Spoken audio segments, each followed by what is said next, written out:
Dani, se apresenta.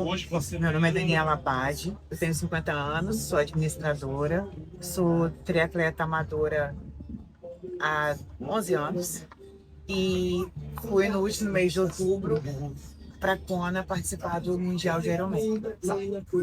A gente estava vendo um vídeo que o Pedrinho mandou, vídeo não, mensagem que o Pedrinho mandou. Se você é atleta amadora há 11 anos, passado um ano você já tinha decidido que ia para Kona. Na verdade foi quando eu fiz o meu primeiro Ironman, eu encontrei pessoas que já tinham ido para Kona e aí porque eu treinava com o Marcos Fernandes e a esposa dele já tinha ido para Kona e a gente tinha ficado na mesma casa no primeiro Ironman, que foi em 2016. E que na verdade eu sou triatleta há 11 anos, mas eu faço longo a menos. O meu primeiro Ironman foi em 2016, né? Então tem 9 anos que eu fiz meu primeiro Ironman. E quando eu fiz meu primeiro Ironman, eu conheci uma pessoa que tinha ido pra Kona. Pra mim, ela já era um ET, né? Meu Deus, que coisa! E aí eu falei assim, cara, eu vou treinar pra isso. Eu não lembrava que eu tinha falado que quando eu fizesse 50 anos, eu faria. Ele me relembrou disso há algum tempo atrás. A gente tem um amigo em comum, Pedro Pessoa, e eu tava te mostrando a mensagem. O Pedro foi o primeiro cara que me falou dessa história de Kona lá atrás. E aí quando ele começou a ver os vídeos do Márcio, não sei o que, ele me mandou uma mensagem e daí ele cita o seu nome. E ele fala, cara, tem que ir atrás e tal, porque a Dani falou que entre os 40 e os 50 anos ela ia para Kona e bateu exatamente, né? Foi nos 50 anos. E a gente já conversou sobre isso, mas a sua paixão pela triatlon começou como? Então, depois eu fui buscar, que eu já tinha uma sementinha plantada lá atrás. Eu era adolescente, um domingo de manhã, assistindo o Esporte Espetacular, eu sempre estive ligada ao esporte, eu vejo Fernanda Keller chegando em Kona, acho que ela tinha ficado em terceiro lugar nessa prova, um maiô branco, escrito Bliss, e um bonezinho do Pão de Açúcar. E aí quando descreveram o tamanho da prova, eu falei, caraca, que negócio maneiro, mas nunca ia conseguir fazer isso na minha vida. E corta. Aí, passados uns 20 anos, pelo menos, né, mais de 20 anos, depois que eu já tinha feito 4 maratonas, eu sou apresentada ao triatlon por uma amiga. Falou assim, Dani, a gente vai começar a fazer triatlon, mas ela sabia nadar e eu não sabia. Não, eu morava na Bahia. E aí, nós vamos fazer triatlon. Eu falei assim, gente, mas eu não sei nadar, como é que eu vou fazer triatlon? Então, pera lá. Eu, administradora, né, falei, não, vamos colocar isso na planilha, como é que eu vou fazer? Um ano para eu poder começar, para eu poder aprender a nadar. Porque eu não morria, né? Eu sempre surfei, então eu não sabia nadar, flutuava, exatamente. Eu falei, um ano para eu aprender a nadar, nesse meio tempo eu vou juntando dinheiro e para comprar uma bicicleta. Quando eu tiver aprendido a nadar, eu já tenho dinheiro para comprar uma bicicleta, eu começo a fazer triatlo. E foi assim. Aí eu comecei Eu não sabia. Isso foi na Bahia? Foi em Salvador? Não. Eu morava. Antes de eu morar em Salvador, eu morava em Itabuna. Itabuna. Cara, eu acho que eu tive em Itabuna. Aí os meus amigos que quando me vinham correndo antes, ela falava, que louco, eu no meio da estrada correndo sozinha, daqui a pouco eles estavam correndo comigo, depois a gente estava fazendo nosso primeiro Ironman juntos, entendeu? Daí em Itabuna já tinha galera do triatlo? Já tinha. Quando a gente começou, já tinha um cara de lá que já tinha feito 2 Ironmans. E já era meio que o nosso norte, assim, entendeu? Puta, que massa. E daí você fez o primeiro Ironman, conhece a menina que conta de Kona. Isso. E ali você começa a alimentar a ideia. E aí mas ela falava assim, todo mundo que treinava comigo sabia que eu queria um dia ir pra Kona. Eu treinava no Ítalo, eu falava com o Fábio Lembes, era meu técnico. Eu falava assim, quando ele foi me treinar para fazer meu primeiro Ironman, ele nunca tinha treinado ninguém para fazer. Eu fui o teste, eu fui a cobaia. E aí ele falava assim comigo, não, Fia, nós ainda vamos pra Kona. Ele me chamava todo mundo de Fia, nós ainda vamos pra Kona. Tá, nós ainda vamos pra Kona, mas parecia uma coisa muito distante. Até que em 2022, quando eu fiz o Ironman que nós fizemos juntos, o Ironman de 2022, eu fiquei em 7º na minha categoria. Aí aquilo eu falei assim, cara, Fiquei em sétimo na minha categoria no Brasil. Acho que se eu fizer alguma estratégia, eu acho que dá pra pensar, dá pra pensar. E a minha categoria ainda era 45, 49, né? Eu falei, eu acho que dá. E aí foi aí que começou. Comecei a pensar, olhar os lugares no mundo. Eu já tinha resolvido que eu não queria mais fazer Ironman em Florianópolis a princípio, porque eu falei, quero conhecer outros lugares. O dinheiro que eu gastava para ir para Florianópolis dava para ir para outros lugares. E eu já tinha feito 4 lá. Aí foi quando eu comecei a procurar relação, número de vagas e número de vagas para Kona, grau de dificuldade da prova, até que eu me deparei com a África do Sul. Da África do Sul. Isso. Só um parênteses aqui. A ideia de fazer uma prova de maiô foi inspirado na Fernanda Keller? Com certeza, com certeza. Cara, é genial. Cara. A minha era outro sonho. Eu falei assim, eu ainda vou fazer uma prova de maiô. Só que eu só fiz um sprint, né, de maiô. E inclusive vou fazer outro agora. No final do mês eu falei assim, vou fazer. Não, e as meninas se amarraram, né? Daí quando você postou, eu vi lá um monte de... Exato, exato. E todo mundo sabia que eu falava assim, cara, eu ainda vou fazer uma prova de maiô. Eu não tinha coragem de fazer um Ironman ou um meio Iron, que é muito tempo e falei, cara, é mais difícil, mas eu fiz, era um sonho e era baseado na Fernanda. Cada um e tal. Disparado, as mulheres aqui, as atletas capixabas, são as que mais me impressionam. Eu conversei com o Roberto e eu vi uma estatística recentemente aí a respeito de maratona também que fala sobre isso. O Roberto falou assim, tá melhorando, tá aumentando o número de mulheres, mas ainda tipo half, 20%. E de corredoras de rua, a provas de 10 quilômetros já equilibrou. Metade homem, metade mulher. Maratona ainda não. Maratona ainda mulher é minoria. E eu tenho uma opinião a esse respeito, mas eu queria escutar você. Por que você acha que é tão mais difícil para as mulheres participarem e finalizarem essas provas? Mais longas? Eu acho que pela própria... A mulher ela tem função demais. Hoje a gente, né, resolveu assumir o mercado de trabalho, mas a gente tem a questão dos filhos, e normalmente quem abre mais mão do tempo pelos filhos são as mulheres, né? É mais fácil, né? A mulher abrir mão do treino para ficar com os filhos do que o homem. Então, isso acaba restringindo. Prova de 10 quilômetros, você precisa sair um pouquinho para treinar e volta. Você mesmo conta que você esperou a sua filha depois que ela se formar e tal, daí você não, agora eu vou atrás do meu sonho. Mas eu sou mulher, eu tô do ponto de vista de fora. Eu acho o ambiente muito hostil para a mulher. Que quando você vai fazer as provas mais comuns, assim, 10 quilômetros, 5 quilômetros, ou que você consegue treinar em grupo, ok, a mulher está relativamente segura. Quando a gente parte para maratona e para Ironman, por exemplo, você vai ter que treinar sozinha. Você vai ter que treinar à noite. Você vai ter que ir para a rodovia. E aí passa a ser muito hostil. Eu te contei a história da colega da maratona, né? Então, são problemas que a gente não tem. Nenhuma mulher vai chegar e me assediar no meio da noite e tal. Você vai para correr, você tem que... posso correr nesse local porque tem luz, porque tem segurança e tal.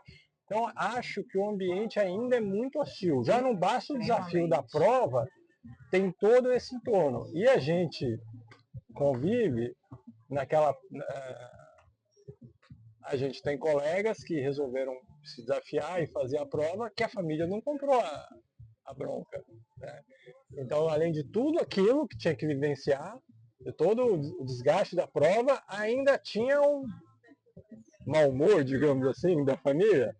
Então, eu sinceramente, falo isso de coração, eu acho que é muito mais difícil para as mulheres hoje. Embora as coisas estão mudando, na época o Cadu dava uma puta assistência, ia junto, mas você, por exemplo, quando você estava treinando agora para Kona, teve um dia que foi, mas a Dani vai sozinha para a rodovia? Não dava, né?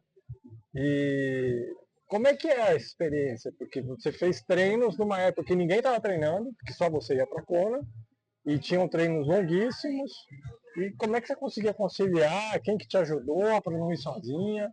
Então, é meu network com ciclista que me ajudou muito, porque na verdade o que você passa mais tempo e que é necessário você ter uma companhia é o ciclismo, né?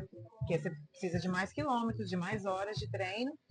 E aí, como eu tenho alguns amigos ciclistas, eles que me ajudavam. Eu falava assim, e aí, Quem vamos? que vai? Quem que vai? Exatamente. Olha, eu tenho 150 para fazer, eu tenho 5 horas e meia para fazer, quem vai? De boa, ainda falando, de boa, vamos. Ah, e aí eu conseguia.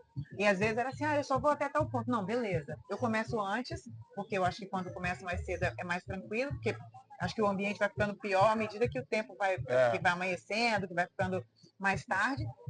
E aí eu começava sozinha, muitas vezes eu saía, tipo, ia começar com o Vitor, em Vila Velha.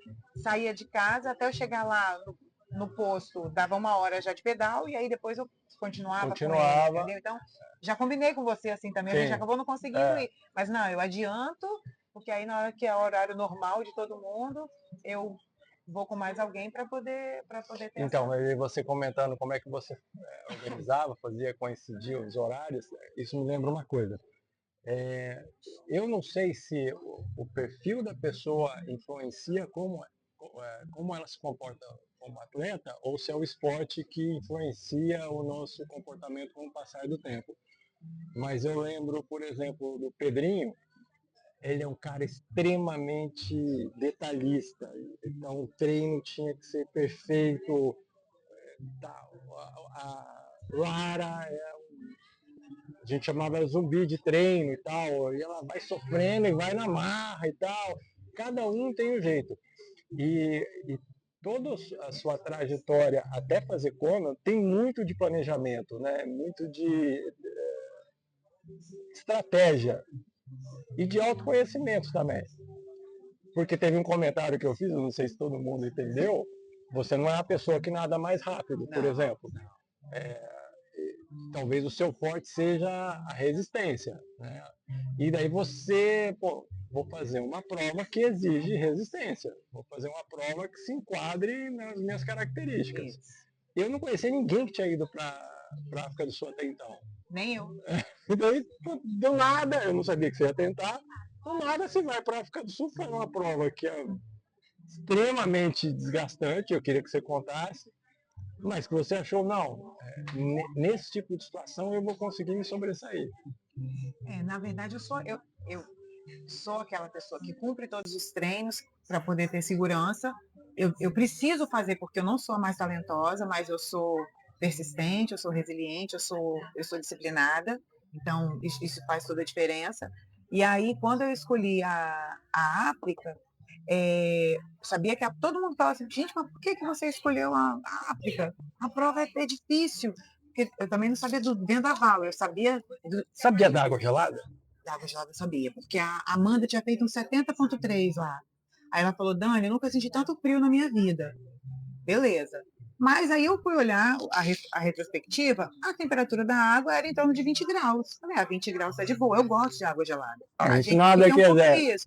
Falei, não, mas lá era completamente diferente. Só que aí quando eu escolhi, falei assim, aí eu olhei e falei, na minha faixa etária, os tempos, né, que eu falei assim, cara, a prova realmente é difícil, mas uma coisa que eu tenho certeza, não vou desistir, mas eu tive o azar de, bem na minha vez, eles alteraram o percurso e deixaram ainda mais difícil do que o que eu tinha olhado do ano anterior, porque eram antes 2 voltas de 90, e aí eles falaram assim, vamos voltar, era edição comemorativa de 20 anos, a que eu fui, e aí eles voltaram para o percurso original, que passou a ser 3 voltas de 60. Só que aí você tinha 3 vezes, você passava por um trecho que era 14 quilômetros de subida, e o vento lá é surreal. Olha, assim, para mim, o pedal da África do Sul é muito mais difícil do que Kona. Kona, no geral, foi uma prova mais casca grossa por causa do calor, né? Na Kona venta também, né? Venta, mas é um vento que a gente está acostumado aqui. Não é um vento surreal. O da África é um vento surreal. É um vento que amanheceu o dia 5 horas da manhã a 36 quilômetros por hora. Entendeu? Então, assim, era um negócio, e era assim, quando eu estou numa situação de muito estresse, assim, eu começo a rir, né? Meu Deus do céu, o que é isso? Como é que eu me Porque meti quando nela? quando acabava a subida, o vento entrava, aí você fala assim, agora eu vou parar um pouco de fazer força para subir, aí o vento vem de frente, você vai virando, vai fazendo as curvas e o vento continua ali. Eu falo por mim, eu prefiro subida que vento. Cara, vento Mas lá é subida com vento. desmoralizante, porque você tá plano e parece que tem chiclete na roda, não vai e tal, você fazendo força e tal. E o vento, ele provoca muito erro, porque a pessoa tenta forçar, a pessoa tá com a sensação que não tá pedalando direito, e tá passando zona 3, zona 4 e tal, e facílimo o cara errar, né? A gente tem a rodossol aqui, que a gente chama de rodomento. E o dia que você pega a rodossol meio atacada, já é chato pra caramba.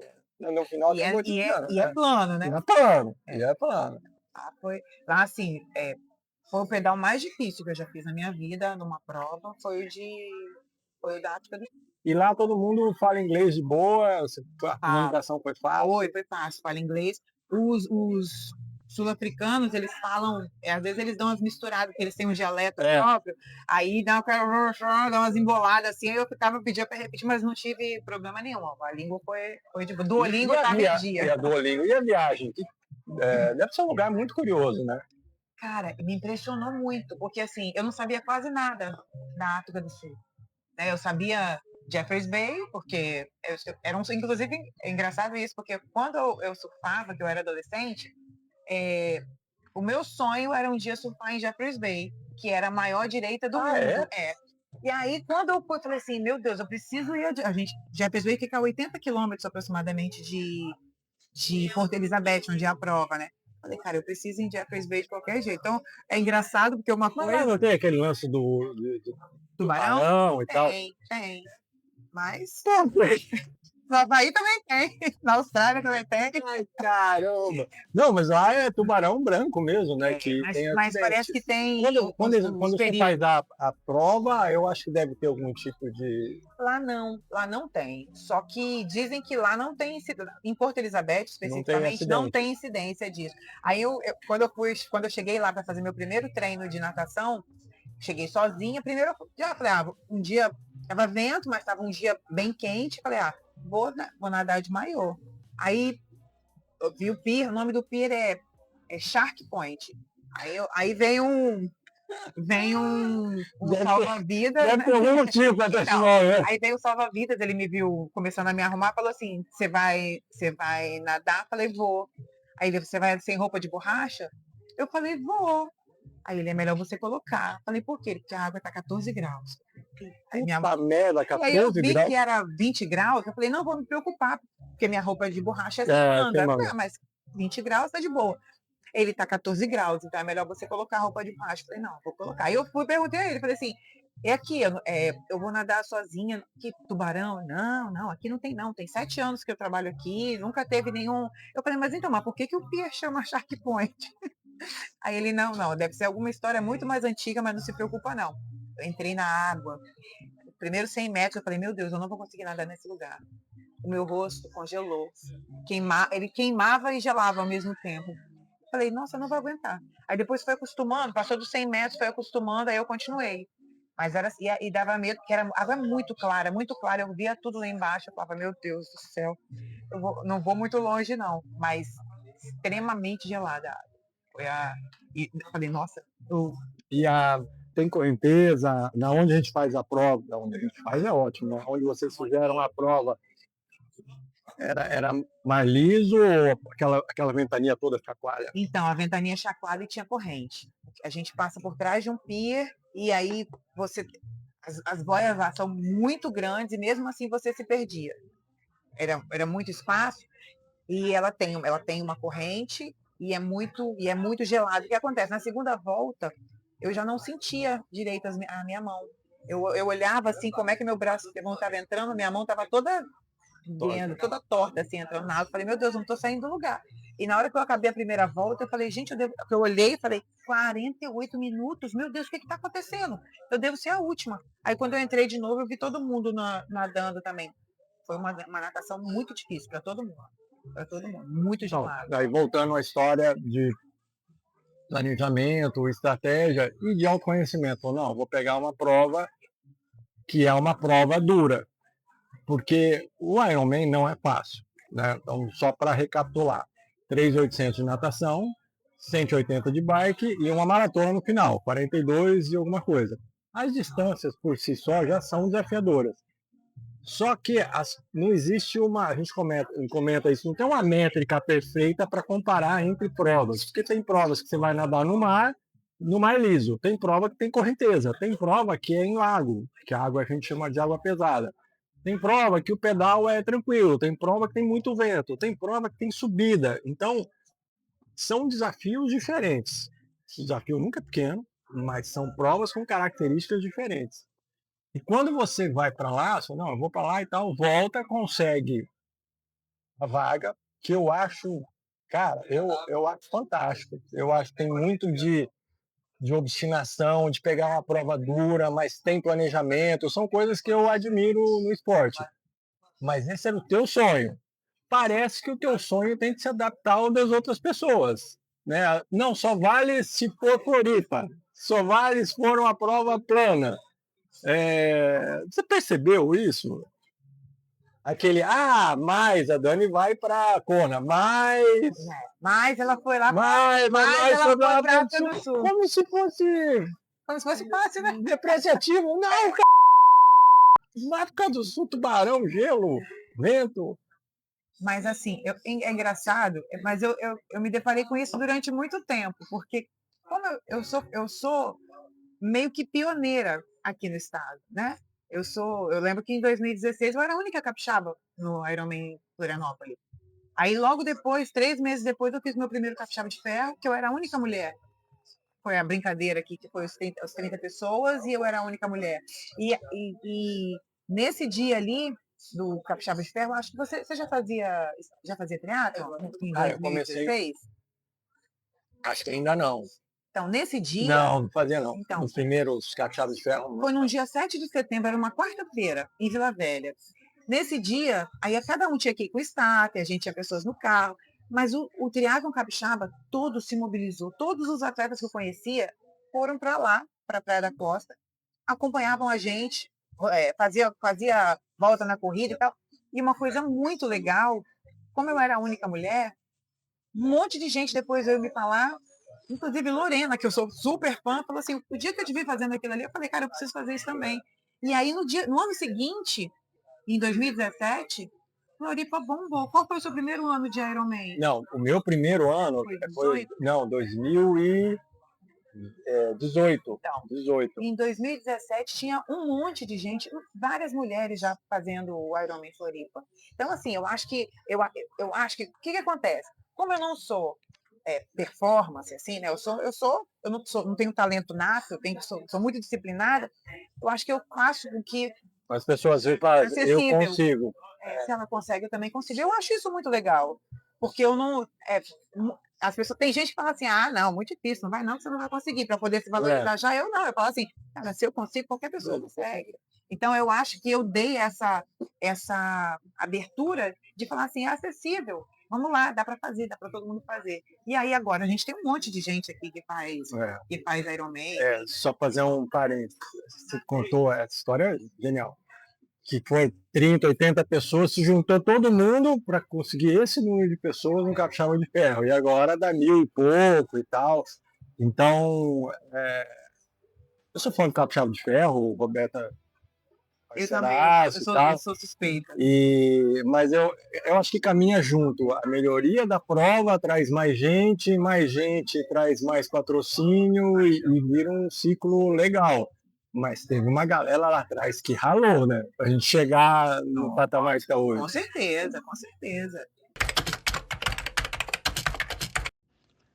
Bom, sobre a minha experiência em Kona.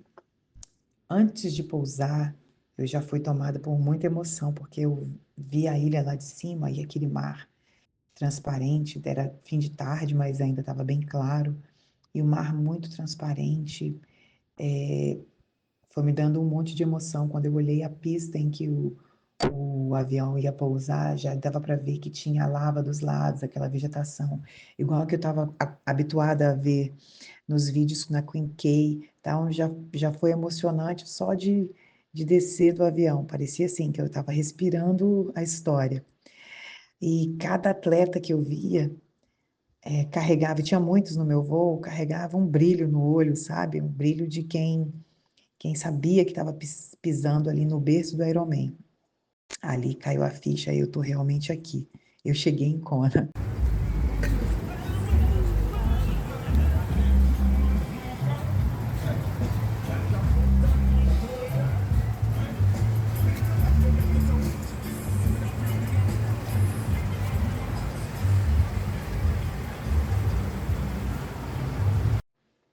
Nos primeiros dias eu já percebi que nada em Kona ia ser fácil.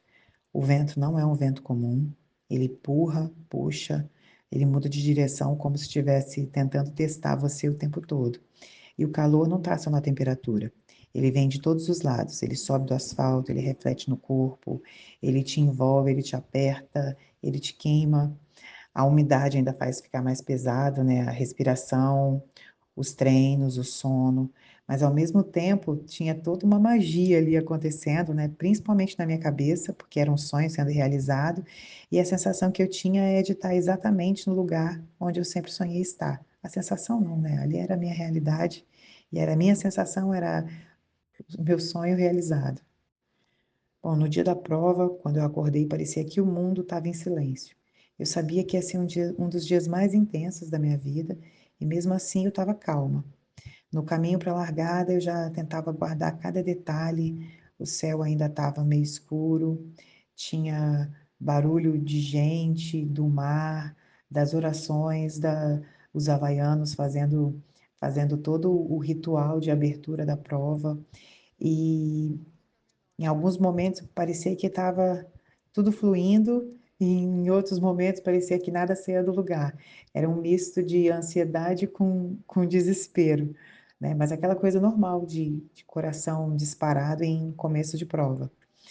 A natação foi muito pesada, né? Uma natação, é como se fosse uma natação de alto mar. É um mar muito pesado, o mar estava quente. Eu particularmente não gosto da água quente. Parecia que eu nadava e eu não saía do lugar. E além de tudo é uma volta só, né? Então deixa a gente ainda muito mais cansado, porque você não tem um respiro, aquela saidinha da água para respirar. Você entra a 1900 e volta a 1900. Mas eu ficava o tempo todo pensando no motivo de eu estar ali, né? Que aquilo era o meu sonho sendo realizado. Até os meus maiores medos se tornaram sonho, porque durante a natação alguns golfinhos passaram por baixo da gente enquanto a gente estava nadando algumas vezes e foi lindo. Se eu tivesse em outro momento seria aterrorizante para mim.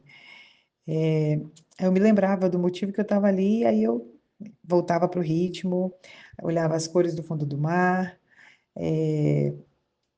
o sol que estava por vir, tudo parecia muito maior do que eu e ao mesmo tempo parecia que era exatamente onde eu devia estar. No ciclismo, quando eu subi na bike, aí o jogo já mudou, né? Eu saí, já começava um bocado de subida, já sentia o calor mais intenso. É, eu tive muitos problemas na bike, eu parei muitas vezes para poder ajustar a minha corrente, porque ela saía todas as vezes que eu diminuía a marcha para poder subir. E então eu tive que parar muitas vezes, isso me fez ficar mais tempo na estrada, mais tempo à mercê do calor e pegando o vento que aumentava a cada momento, né? Então, o vento começou a bater de um jeito depois quase que agressivo. E o vento de Kona é famoso, né? Eles têm um nome lá, acho que é Oromumuku, alguma coisa assim que eles falam, que ele parecia na volta estar me testando a cada quilômetro. E em cada posto de hidratação eu precisava jogar água no corpo para que eu pudesse resfriar um pouco, porque o calor era realmente muito intenso. Tinha a hora que o vento, tinha a hora que ele empurrava, outra hora ele dava uma chicotada na gente de lado, depois ele segurava a roda, como se ele fosse uma parede. E em nenhum momento, mas em nenhum momento, mesmo com todas as dificuldades, eu pensei em parar. Tinha uma voz dizendo, vai, continua, você treinou para isso. E a outra voz era que na cerimônia do dia anterior, eles falavam que na hora que as coisas parecessem mais difíceis, que era para a gente pensar para a gente gritar com todo o coração, assim, cu, que é uma expressão que eles usam para para um alinhamento com o maior, né, com o grande. E aí eu lembrava daquilo e ia fazendo meu mantra interno. E o visual da Queen K, ele é lindo. Ele é duro, mas ele é lindo. E ele era o meu sonho. Eu senti exatamente o que eu queria. É o preto do asfalto misturado com rocha vulcânica, o calor que faz subir, como se você estivesse dentro de um forno aberto. A água esquentava na caramanhola, a hidratação do corpo evaporava rápido demais, e todo mundo ali estava lutando não só contra o relógio, né, mas contra a própria mente. E foi ali no meio daquele deserto de lava que eu senti que tem uma força diferente, que quando te quebra e que quando te reconstrói.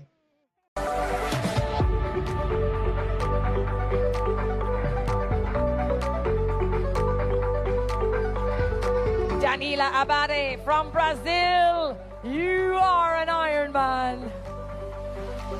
And Heidi Gielen from Belgium, Heidi, you are an Ironman. 13:09:57 on the clock. Absolutely brilliant racing here for the Ironman World Championship.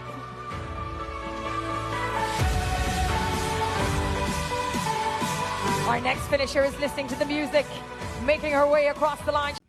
Dani, mostra aí. Ai, caraca, que pesada. Olha só. Coisa mais linda. Linda, cara. Nossa, muito legal, Dani. 2,4 milhas. Ah, por isso que você fala que não é exatamente 3.800, é... 860. 3.860, eu nunca tinha tocado disso. Eu vi quando você mostrou na tríade que 3.860. Porque em milha. Que é em milhas, cara. Lindo, lindo. Não sei se dá pra pegar aqui, ó. Caraca. Nossa, cara, muito legal. Então, a gente tava falando, a gente teve uma conversa, tá tremendo aqui, 55 minutos. É a mesma. Que a gente teve aquele evento da tríade. E agradecer ao Filófio, a Michele. A Michele conseguiu me deu de presente agora uma camisa de ciclismo da tríade. Eu também. Ela mandou outra que eu uma também. Vou usar. E a Railda, e a gente fez um evento, foi super legal. Depois, eu não pude participar do almoço. Eu queria ter ficado, né, para ver a repercussão ali. Mas depois eu escrevi para a Michele, eu falei, Michele, não pude ficar e tal. A Michele falou, o pessoal tá maravilhado e tal. E nesse evento, a Dani conta a experiência dela e faz o link de como ela utilizou os mecanismos de planejamento para alcançar a meta dela e o contrário, né? Como é que o esporte ajuda ela. E isso aí, não só isso, acho que eles já tinham planos, né? E daí a empresa agora fez um projeto de saúde com os colaboradores. Eu achei muito legal, eu fiquei muito surpreso e de antemão dou parabéns para eles, achei ótima a iniciativa. E aí volta naquele assunto. Lá atrás as pessoas te influenciavam e agora você influencia as pessoas, né? Isso é incrível, né? Igual você mesmo já contou que eu te emocionei, você agora vai fazer a próxima. É que cortou, isso aqui a gente está fazendo pela segunda vez. Mas aqui na frente eu lembro exatamente o dia que eu encontrei você pós-prova, que eu fui te dar parabéns. E eu lembro disso, assim, que eu fiquei muito alegre, foi aqui no estacionamento e tal. E daí, quando a gente estava nesse evento da tríade, você falou assim, não, você não ficou alegre, você ficou emocionado, né? Você ficou com o olho lacrimejando e tal. E eu comecei a lembrar, e isso ficou na minha cabeça, eu falei, eu estava tentando lembrar desse dia, dessa época. Foi no início do ano, eu tinha vontade de voltar a fazer um Ironman, mas estava achando que não ia dar mais, estava sem assessoria, tinha perdido contato com a assessoria e tal. E daí tinha uma puta surpresa, porque o Pedrinho sabia que você ia tentar, né?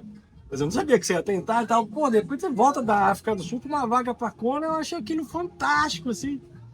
E acho que aquilo me deu um start. Eu falei, não precisa desistir. Insiste um pouco mais que talvez dê, né? E então, o ano que vem eu vou fazer essa prova, espero fazer essa prova na Itália e você me influenciou. Então, conta aí como que é agora você influenciar os colegas, as meninas que agora resolvem fazer prova de maiô, a galera, as meninas que agora estão fazendo provas mais longas. Se você já caiu a ficha sobre isso. Então, eu tenho alguns feedbacks assim, que algumas pessoas falam comigo isso, mas eu ainda não consigo calcular a repercussão. Mas acontece. É igual, eu não sabia, né? Eu sabia que você ia fazer uma prova, mas eu não sabia que eu tinha sido uma das influências para que você voltasse a fazer um Ironman, entendeu? E às vezes sem perceber, porque assim, a gente tem um estilo mais low profile, assim, eu vivo na minha vida, igual, eu posto meus treinos, posto as coisas, e tem gente que fala, se eu ficar 2 dias, 3 dias sem postar, fala assim, cadê? O que aconteceu? O que aconteceu? Como se tivesse acontecido alguma coisa errada. Tem alguma coisa? Não, tinha nada pra falar. Então, assim, eu, para ir para a Kona, eu contei com a ajuda de muita gente, né? No final das contas, eu fiz uma vaquinha e tal. E as pessoas que vieram depois para me ajudar com a vaquinha, gente que eu não vejo há muito tempo, mas fala assim, não, você vai, eu te acompanho todo dia, você tem que você não tem noção de que as pessoas estão ali, estão vendo a sua vida acontecer e que se inspiram em você de alguma forma e por isso fazem tanta questão de te ajudar. Então, ali, eu acho que na vaquinha foi quando eu vi assim, realmente tem gente me olhando. Torcendo, né? Torcendo. Mas daí, a levar as pessoas a fazerem alguma coisa, eu já não acho. Eu acho que também eu não me enxergo. Eu me enxergo muito tranquila. Então, eu não vejo, assim, às vezes, a grandeza das coisas que eu fiz. Né? Igual, Kona, para mim, foi o máximo da minha carreira de triatlo, de atleta. Mas é para mim ali. Não importa o que o outro pensa, mas pelo jeito isso influencia também as pessoas. E é muito legal, porque você acaba influenciando as pessoas a entrarem num ciclo virtuoso, né? Que é o que o esporte acaba fazendo com a gente. Show. Eu não sei se cortou entre as várias coisas que a gente perdeu. No início, você conta daquela prova do Capixaba de Ferro que a galera teve que se reunir para juntar 60 atletas. 30 atletas? 30. Hoje dá mais de 1.000. Eu acho que essa experiência, as coisas que você conquistou, uma coisa ajuda a outra. Você atrai mais participantes, as provas melhoram, a visualização da prova, as pessoas vendo todo mundo se divertindo na prova, atrai mais participantes e daí atrai patrocinador e o cara consegue dar uma estrutura melhor e a coisa vai crescendo, né? Existe esse desafio. Eu, pessoalmente, acho que o triatlon aqui cresceu bastante, tem um nível muito bom e tem mais gente tentando. Eu sei que tem gente que vai tentar ainda esse ano, mas pediu para não contar. Eu entendo completamente, até porque você só foi saber que eu estava tentando depois que você conseguiu. Mas eu acho que o ano que vem, posso estar enganado, tá? Porque ficaram 16 anos, né? Desde que o Márcio conseguir, aí até vocês conseguirem, né? Mas eu acho que o ano que vem vai ter mais uma galera beliscando. Tem um pessoal que tá batendo na porta e tal. Tem gente que já foi para Nice também, né? Então... Embora, aquilo que a gente estava conversando, né? O nível de dedicação para ir para a Kona é diferente do que classificar para outras etapas. Mas independente da galera de conseguir vaga ou não para a Kona, eu acho que é um prazer muito grande dividir isso, conviver. Pô, a gente treina com a nata do triatlon capixaba, né? Você sabe que o Márcio vai fazer o ano que vem de novo? Sim, ele e o Roberto.